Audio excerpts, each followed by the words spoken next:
Good evening, everybody. How are you? I hope you're, sort myself out. I hope you are all doing very well today. I'm going to turn the music down. That's the first thing I am going to do.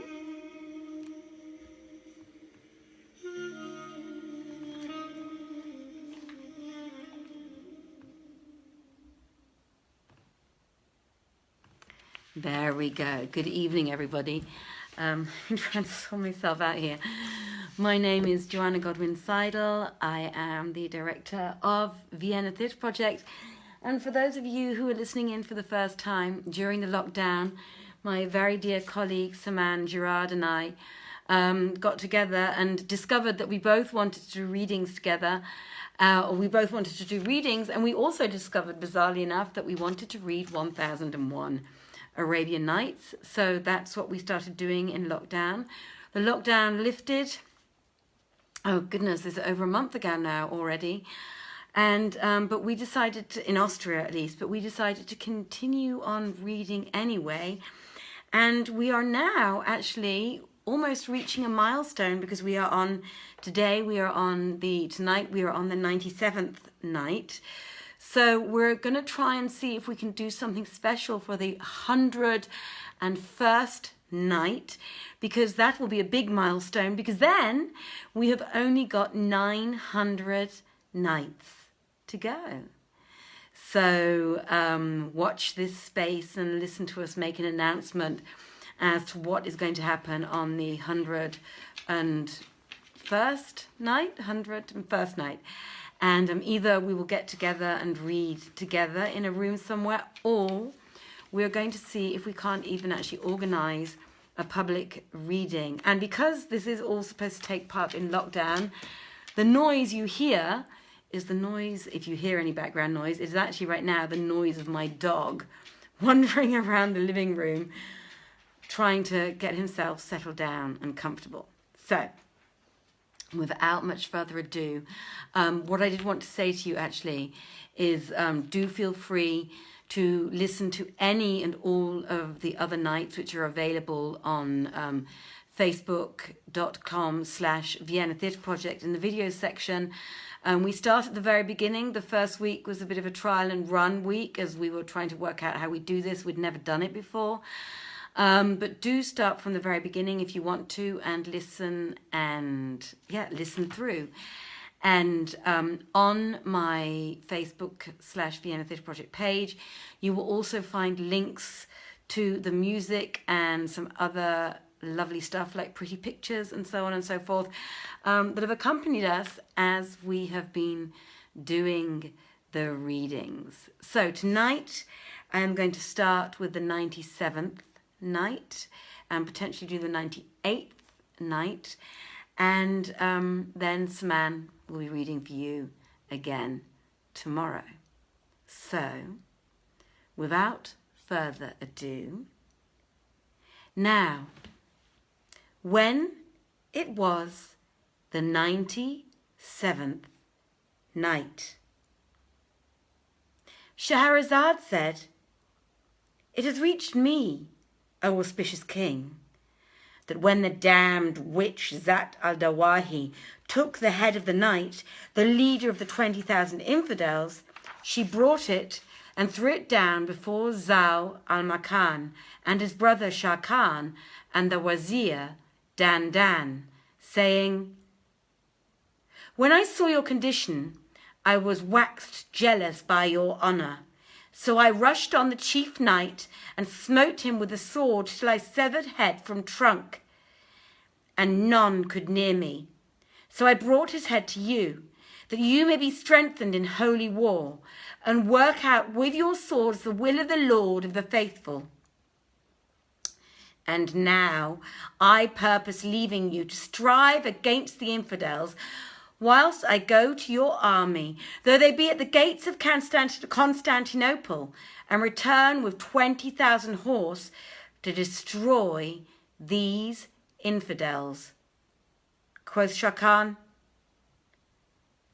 "How wilt thou pass to them, O thou holy man, seeing that the valley is blocked up on all sides by the miscreants? Quoth the accursed hag, Allah will veil me from their eyes, and they shall not sight me, nor, if any saw me, would he dare to attack me at that time, for I shall be as one non-existing, absorbed in Allah, and he will fend off from me his foes. Thou sayest sooth, O holy man, rejoined Sharkan, for indeed I have been witness of that. So, if thou can pass out at the first of night, 'twill be best for us. Replied she, I will set out at this very hour, and if thou desire, thou shalt go with me, and none shall see me. Furthermore, if thy brother also have mind to go with us, we will take him, but none else, for the shadow of a saint can cover only twain. Sharkan said, As for me, I will not leave my comrades, but if my brother will, there is no harm in his going with thee and setting us free of this strait. For he is the stronghold of the Muslims and the sword of the Lord of the 3 worlds. And if it be his pleasure, let him take with him the Wazir Dan, or whom else he may elect, and send us 10,000 horse to succour us against these caitiffs. So, after debate, they agreed on this, and the old woman said, Give me leisure to go before you and consider the condition of the infidels, if they be asleep or awake. Quoth they, We will not go forth save with thee, and trust our affair to Allah. If I do your bidding, replied she, blame me not, but blame yourselves, for it is my rede that you await me till I bring you tidings of the case. Then said Sharkan, Go to them, and delay not from us, for we shall be awaiting thee. Thereupon she fared forth, and Sharkan turned to his brother, addressing him, and said, Were not this holy man a miracle worker, he had never slain yonder furious knight. This is proof sufficient of the ascetic's power, and as of a truth the pride of the infidels is laid low by the slaying of this cavalier, for he was violent, evil, devil, and a stubborn. Now, whilst they were thus devising of the mighty works of the devotee, behold, the accursed Zat al-Dawahi came upon them and promised them victory over the unbelievers, wherefore they thanked her, not knowing that all this while and guile, that all of it was wile and guile. And the damned hag asked, Where be the king of the age, Zau al-Makan, and the minister Dan? Answered he, Here am I. Take with thee thy wazir, said she, and follow after me, that we may fare forth to Constantinople. Now, she had acquainted the infidels with the cheat she had put upon the Muslims, and they rejoiced with exceeding great joy, and said, Our hearts will not be contented till we shall have slain their king in return for the knight's death, because we had no stouter rider than he. And they added, bespeaking the ill-omened hag as she told them her plan of faring to the land of the Muslims, When thou bringst him to us, we will bear him to King Afridun. Then she went out with her Zau al-Makan and the minister Dan, And she walked on before the two, saying, "Fare forth with the blessings of Allah, the Almighty." So they did her bidding, for the shaft of the fate and fortune of man's lot had shot them, and she ceased not leading them both through the midst of the Grecian camp, till they came to the defile, the narrow pass aforesaid, whilst the infidel army and enemy watched them, but did them no hindrance. For the infernal old woman had enjoined this. Now, when Zau al-Makan and the Wazir Dandan saw that the infidel host offered them no let and stay, and yet had them in sight, the Wazir exclaimed, "By Allah, this is one of the holy man's saintly miracles, and doubtless he be of the elect." Rejoined Zau al-Makan, "By Allah, I think the infidels be naught but blind, for we see them, and they see us not." And while they were thus praising the holy man and recounting his mighty works and his piety and his prayers, behold, the infidels charged down on them from all sides and surrounded them and seized them, saying, "Is there anyone else with you twain that we may seize upon him too?" And the Wazir Dandan replied, "See you not, you other man, that is before us?" Replied the unbelievers, "By the truth of the Messiah and the monks and the primate and the metropolitan, we see none save you two." Then Zau al-Makan said, "By Allah, this is a chastisement decreed to us by Almighty Allah." And Scheherazade perceived the dawn of day and ceased to say her permitted say. Now, I am going to carry on reading the 98th night. Let me just take a quick sip of water while we're going. My dog is staring at me, it's so sweet.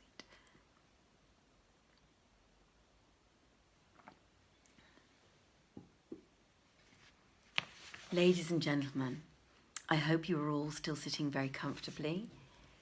Here we are carrying on with the 98th night. Scheherazade said, "It hath reached me, O auspicious king, that when the unfaithful had seized upon King Zau al-Makan and the Wazir Dandan, they said to the two, 'Is there anyone else with you twain, that we may seize upon him also?' And the Wazir Dandan replied, 'See you not yon other man who be with us?' They rejoined, 'By the truth of the Messiah and the monks and the primate and the metropolitan, we see none save you two.' Then the infidels laid shackles on their feet and set men to guard them during the night, while Sat al-Dawahi fared on and disappeared from their sight. So they fell to lamenting and saying to each other, 'Verily, the opposing of pious men leadeth to greater distress than this, and we are punished by the strait which hath befallen us.'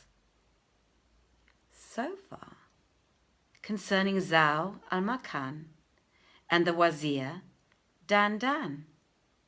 But as regards King Shah Khan, he passed that night in the tavern with his comrades, and when dawned the day, and he had prayed the morn prayer, he and his men made ready to do battle with the infidel, and he heartened them and promised them all good. Then they sallied out till they were hard upon the unbelievers, and when these saw them from afar, they cried out to them, saying, "O Muslims, we have taken captive your sultan and your wazir, who have the ordering of your affairs, and except you leave off fighting us, we will slay you to the last man. But when you yield yourselves, we will take you to our king, who will make peace with you on condition that you quit our country and return home and harm us in naught, and we will do you no harm in aught. If you accept, it will be well for you, but if you refuse, there remaineth nothing for you but death. So we have told you sooth, and this is our last word to you." Now, when Shah Khan heard this and was certified of the captivity of his brother and the wazir Dan, he was weighed down with woe and wept. His force failed him. And making sure of death, he said to himself, "Would I knew the cause of their capture. Did they fail to respect to the holy man, or disobey him, or what was the matter?" Then they sprang up to battle with the unbelievers and slew great numbers of them. The brave was known that day from craven men, and sword and spear were dyed with bloody stain. For the infidels flocked up on them, as flies flock to drink from hill and from plain. But Shah Khan and his men ceased not to wage the fight of those who fear not to die, nor let death hinder them from the pursuit of victory, till the valley ran gore, and earth was full of the slain she bore.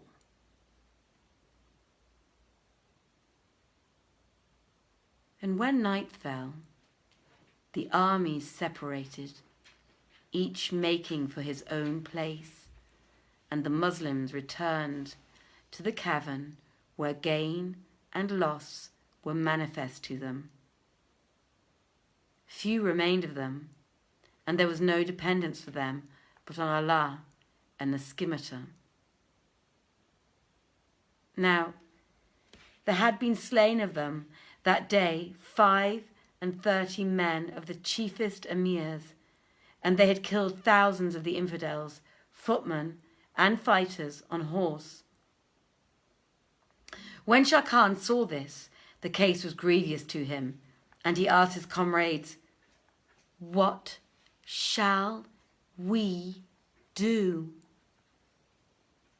Whereto all answered, "That which Almighty Allah willeth shall befall us." On the morning of the second day, Shah Khan said to the remnant of his troop, "If ye go forth to fight, not one of you will remain alive, and we have but little left of food and water. So I deem ye would do better to bear your brands and go forth and stand at the mouth of this cavern to hinder any from entering. Haply the holy man may have reached the Muslim host and may return with 10,000 horse to succor us in fight with the infidels. For belike the unfaithful may have failed to see him and those with him."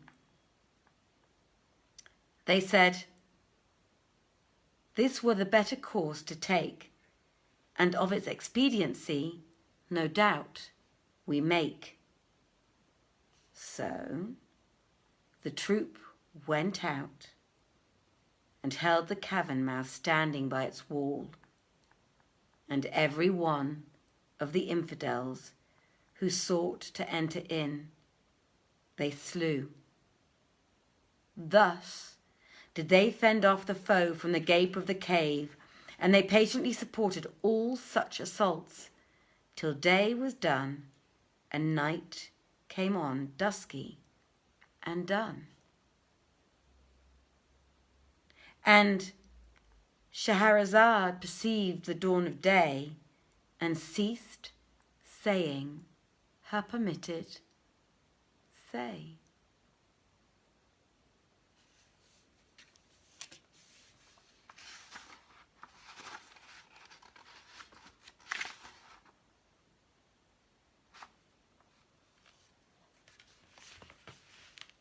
Ladies and gentlemen, as usual, just ringing my doorbell the whole time.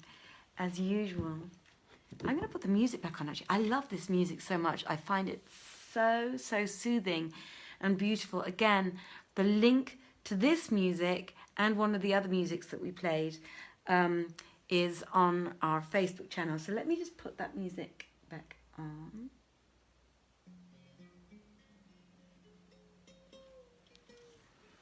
It was, as usual, an absolute pleasure reading for you this evening. I hope you enjoyed yourselves very much. What I do love, and what Saman also loves, what we both love. Oh, I got an applause. Isn't that fantastic? Perfect timing. We do absolutely enjoy the amount of peachful we are reaching all over the world. The other day we had people on from Sudan and the UAE and Mexico. That was super exciting. It was lovely to read for you all. So the brighter and the broader and the merrier we can reach people with this reading, the happier we are. So please do take the links. And there is actually an event called Readings in Isolation on the Vienna Theatre Project page. Please do take the time to share this with your friends and your family. We do this for free because we wanted to provide something for people to look at and enjoy during their periods of isolation. We know that around the world there are pockets of people and countries actually where people are still at home in isolation. So please do share this with your friends and family. As I say, we would be more than happy if we had over 5,000 views every evening, and it would really make our day. As I said, we're going to try and see if we can do something special for the 101st night, and we really look forward to reading you then. My name is Joanna Godwin Seidl. I am the director at Vienna Theatre Project. I have to log off because I have castings and meetings to prepare for tomorrow. Saman will be taking the great pleasure of reading for you tomorrow evening. I send you many blessings. I hope wherever you are in the world, you are safe and well. So, many blessings from me and many salams. Take care. Good evening. Bye-bye.